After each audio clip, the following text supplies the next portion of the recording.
Assalamualaikum warahmatullahi wabarakatuh. Selamat sore pemirsa sekalian, para petani di Indonesia. Kali ini saya akan membahas mengenai perubahan. Nah, jadi suatu masyarakat ataupun manusia pada saat ini juga harus mengikuti perubahan yang begitu cepat. Dunia berubah secara cepat. Nah, terutama memasuki dunia digitalisasi.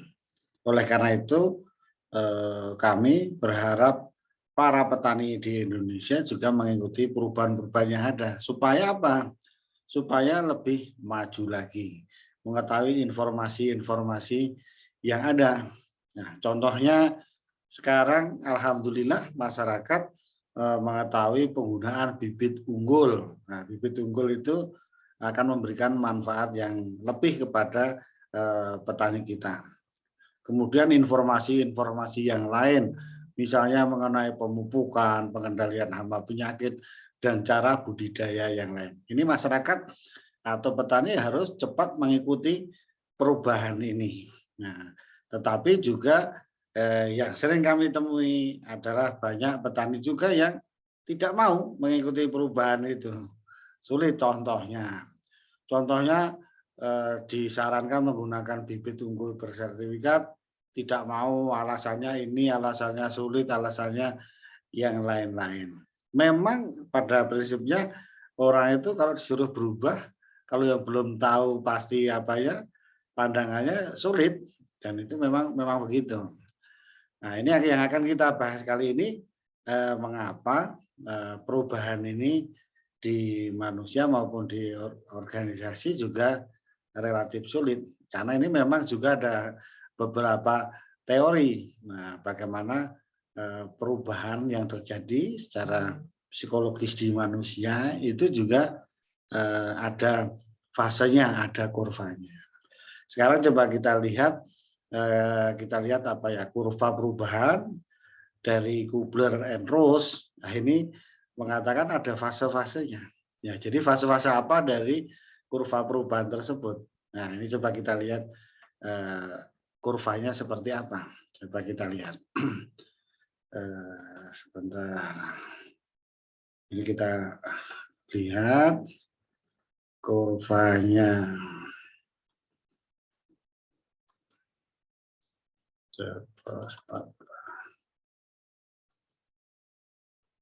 Iya. Sebentar. Nah, jadi seperti ini apa ya. Jadi ada positif, negatif. Jadi nanti akan kita jelaskan mengapa orang itu suka menolak perubahan, suka menolak, dan memang itu secara memang demikian kan gitu. Jadi coba kita jelaskan dari Kubler and Ross ini. Jadi nanti pada dasarnya kalau ada perubahan itu pertama menolak apa yang terjadi itu ditolak dulu, kemudian frustasi, kemudian lebih negatif lagi ke dalam depresi. Kemudian sejalan dengan perubahan waktu ini akan mereka bereksperimen, dieksplorasi, tapi supaya positif. Nah, kemudian lama-kelamaan akan mengambil keputusan dan akhirnya akan menerima. Nah, jadi ini ada fase-fasenya. Jadi ini coba kita jelaskan lebih runtut lagi dari fase Kubler dan Ross ini. Jadi ini merupakan buku yang ditulis oleh Elizabeth Kubler-Ross dengan judul Dying and Dead pada tahun 1969. Jadi ini merupakan suatu model yang menggambarkan fase kondisi psikologis seseorang yang berada dalam situasi kedukaan. Nah, terdiri dari 5 situasi emosional tadi. Jadi kalau kita bersedih, menerima kedukaan, misalnya keluarga kita ada yang meninggal misalnya, itu kan pertama kan rasanya tadi menolak, kemudian frustasi, sedih, depresi. Tapi lama-lama kenyataan itu juga akan diperoleh. Nah, ini juga fase-fase ini kita sulit kalau belum pernah apa yang mencoba ini, alasannya banyak. Kalau kita disuruh berubah untuk menggunakan bibit unggul misalnya, menggunakan jarak tanam yang disarankan, nah kan begitu, pasti kebanyakan menolak dulu. Nah, oleh karena itu model Kubler-Ross ini akhirnya digunakan juga di dalam dunia bisnis. Ya, setelah melalui observasi penelitian bahwa siklus ini ternyata juga terjadi pada individu yang mengalami perubahan apapun. Jadi ini yang dari siklus ini. Kemudian dalam individu yang setiap individu mengalami fase perubahan ini, mulai awalnya menolak tadi sudah kita kita bahas. Pada akhirnya dia akan menerima atau memilih menghindari perubahan itu.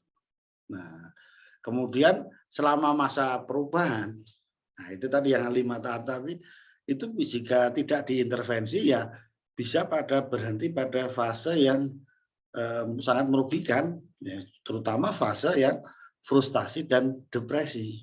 Ini yang tidak diinginkan, oleh karena itu perlu intervensi supaya tidak berhenti di fase itu dan akhirnya lama-lama memenuhi menerima kenyataan tersebut.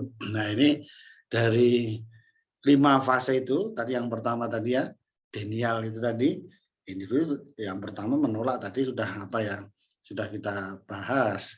Ini membutuhkan waktu untuk penyelesaian diri. Nah, kemudian biasanya ya tadi yang kedua, fase kedua adalah frustasi. Nah, ketika ini benar-benar terjadi tidak seperti kebiasaan yang dihadapi, ini akan menimbulkan kecemasan. Nah, kecemasan, kemarahan, akhirnya frustasi. Dan yang lebih dalam lagi, fase yang negatif lebih dalam lagi adalah depresi. Nah, itu kesedihan, ketakutan, penyesalan, rasa bersalah, emosi yang negatif. Nah, ini karena akibat dari perubahan itu. Nah, karena perubahan itu tidak sesuai harapan mereka, sehingga bisa kehilangan motivasi. Nah, berikutnya adalah eksplorasi eksperimen. Dalam situasi ini mulai tertata dengan berjalannya waktu, mulai berpikir jernih tentunya. Nah, ini sudah mulai bernegosiasi dengan situasi dan pelan-pelan memang harus menerima kenyataan. Dan pada titik akhirnya nanti keputusannya adalah menerima apa yang terjadi perubahan itu dan bisa bergerak lebih cepat. Nah, jadi itu dari kurva perubahan dari Kubler-Ross tersebut. Dan kalau kita lihat dari 5 tahap tadi, memang perubahan tidak linear ya, langkah demi langkah. Nah, dan perubahan itu bisa kadang juga acak. Nah, selama fase berlangsung itu tergantung pada orangnya, ada yang lama, ada yang pendek, dan itu. Dan tadi sudah kita sebutkan, bisa juga berhenti pada fase tertentu tersebut. Nah, jadi kalau kita lihat kurvanya lagi, memang coba kita lihat ini, pertama memang menolak tadi statusnya ya status quo. Kemudian karena perubahan yang frustasi sama depresi tadi adalah disruption, kemudian exploration dan bangkit kembali, rebuilding. Jadi kalau terjadi perubahan tadi, kemalangan tadi, reaksinya ya pertama shock, menolak, kemudian kalau frustasi ya marah, takut. Nah, tapi lama-lama mulai menerima dan komitmennya untuk bangkit kembali. Nah, ini penanganannya tentunya pendekatannya juga berbeda-beda di fase yang kelima ini tadi. Nah, pertama ya harus komunikasi, informasinya betul. Kemudian ya kalau sudah frustasi, depresi harus ada melihat, mendengar, dan ke support. Nah, nanti kalau sudah mulai menerima, waktunya mengeksplor lebih lama, kemudian dicek, dan akhirnya ya dia menerima, setuju bahwa memang perubahan harus diterima. Jadi ini kira-kira tadi kurva perubahan dari Kubler-Ross yang bisa diterapkan di berbagai macam perubahan yang ada. Jadi Bapak Ibu sekalian, jadi para petani juga diharapkan kalau ada perubahan itu itu juga harus bisa memahaminya ini. Ya. Misalnya apa? Harga pupuk naik, gitu kan kita nggak menerima gitu. Harga minyak goreng naik, kayak gitu. Jadi ini cara kita kalau mengetahui untuk antisipasi dari perubahan-perubahan yang ada. Karena perubahan itu merupakan keniscayaan yang harus kita antisipasi, kita tanggapi dengan positif. Nah, dengan mengetahui ini bisa lebih cepat apanya perubahan yang terjadi kita sikapi dengan bijaksana. Terima kasih Bapak Ibu sekalian. Mudah-mudahan bermanfaat bincang-bincang sore kali ini dari kita. Terima kasih. Assalamualaikum warahmatullahi wabarakatuh.